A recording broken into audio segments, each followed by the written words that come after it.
All right, I thought I'd do a quick video this morning. What are you going to do when the power goes out for any significant length of time? So I've got a couple ideas of different types of lighting that you would need to have. One of the most obvious things in the wintertime, if you have a wood stove, you actually get light from your wood stove or fireplace. But short of that, you're going to need something else. So I've got several different things that you can consider. So the first thing are just candles. And these are things that you can buy. And I'm going to come back to these in a second because these are beeswax. And we'll talk about those in detail a little bit later. Then you have like the paraffin wax. Or actually I have a video out there. So this is what we used to call hurricane candles. We use those in Florida. And they're nice for like parties and things. And they're refillable. Now I did a video of using these ball jars. These are 28-ounce ball jars, and then you use vegetable shortening. Can's so big it's hard to pick up. Use vegetable shortening, but in my video I indicated you actually have to buy a particular wick to match that diameter. So you can see over on the left-hand side it says fits pillars 2 inches to 4 inches in diameter. If you don't get the right wick, you're not going to get the full burn. Now these candles that I designed will burn 150 hours. That's a heck of a long time. So, and it's just using basically the old Crisco. And I made a bunch of these things. So I have a whole pile of those that if we need to pull them out, they're ready to go. Then I found, I've actually had this for years and years and years. I think I got this at Walmart one time for camping, but this is a 100-hour liquid wax candle. And never tried it, but it's there ready to go. I've got a couple of these. And then you have the regular kerosene lanterns. And everything I'm showing you is pretty inexpensive. These things here I think are probably less than $5. And then the lamp oil is really inexpensive as well. So I probably have about 6 or 8 of these. The only thing I don't like about fuel things like this, well, it's a major fire hazard. So I'm not really thrilled with those. But they work. And so if you don't have kids or you put them up out of the way, pretty safe. And then the standby propane. I've got a bunch of these little propane bottles. And I actually have a refill capability now for my bigger bottles to refill these tanks. And this is actually a really neat one because it has shutters on the back. So you can open and close these shutters if you want light. It's hard to do everything one-handed here. See that? So if you only want light towards the front, that'll allow it. And it's even got an automatic lighter, so that's really cool. But I don't think a lot of people thought of this. These LED solar pack lights. These are really inexpensive. You can catch these on sale all the time at big box stores like Home Depot and Lowe's. And I actually had 2 packs I was going to show you, but I had to use one at one of my rental properties, so I'm going to go buy some more. And they even have some really large ones. So maybe you can pick up these things for 10, 15 bucks on sale. And if you never pull the little tab inside there, they literally last years. And then once you pull the tab, they still probably last 2 whole years.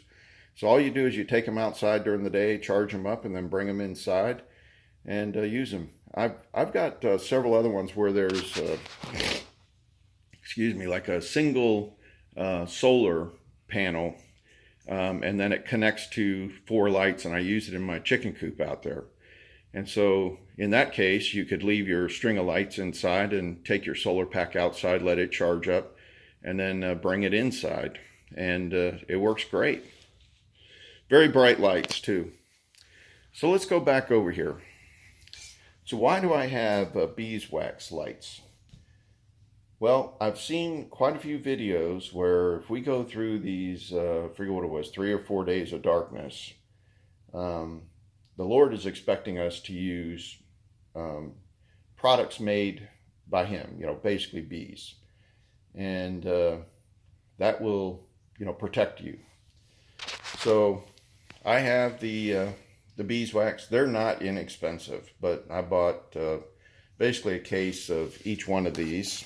And at that time you're not supposed to look outside. You're supposed to have all your drapes closed, and you're just supposed to have this lighting, not artificial lighting or anything else. But past that point, we still may be out of power, and there may be natural disasters, and so you need these other things to be able to have light.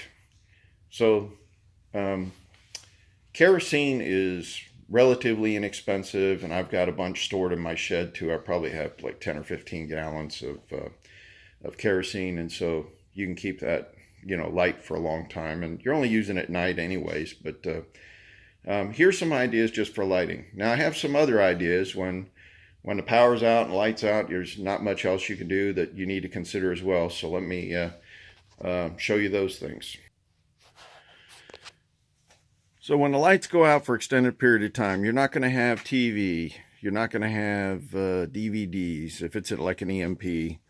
So no movies, nothing. You're not going to have your cell phones. So what are you going to do?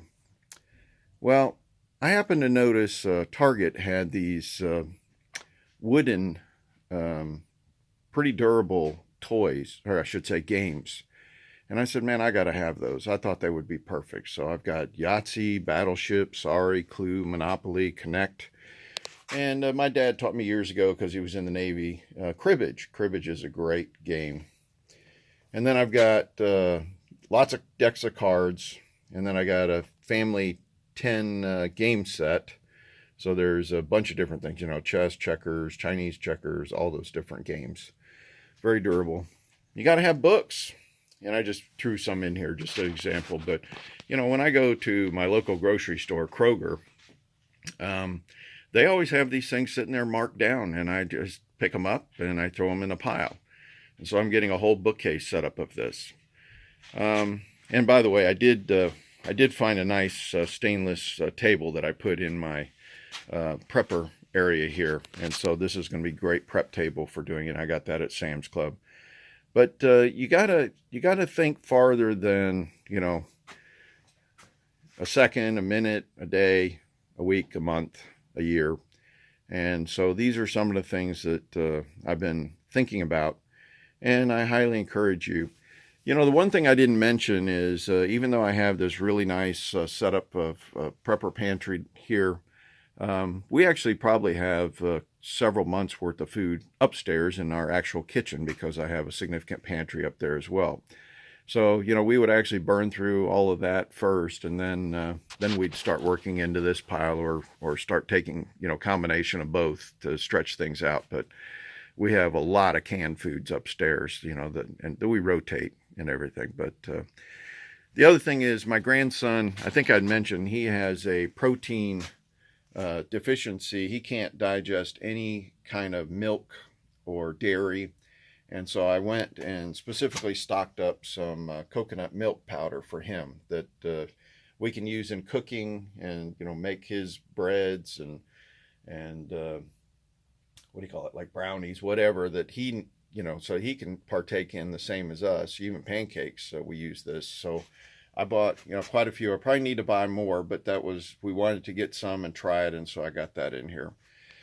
So anyways, you got to think about everybody, that you're planning on taking care of, and then you actually got to sit down and think of a calorie count for each of the people you have, besides the dietary concerns, and that's what I'm going to start working on next. I just had a rental property that turned over, and it was in dire straits, so I've had 3 weeks of hardcore work on that, and I'll get back to doing some of the more detailed things for you.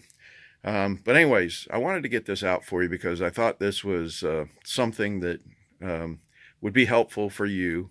And there's probably some things I forgot, but I just had this stuff sitting here, and I thought this would be a perfect time to share with you. So, hey, I hope everybody's treating you well. God bless. And we'll talk at you next time.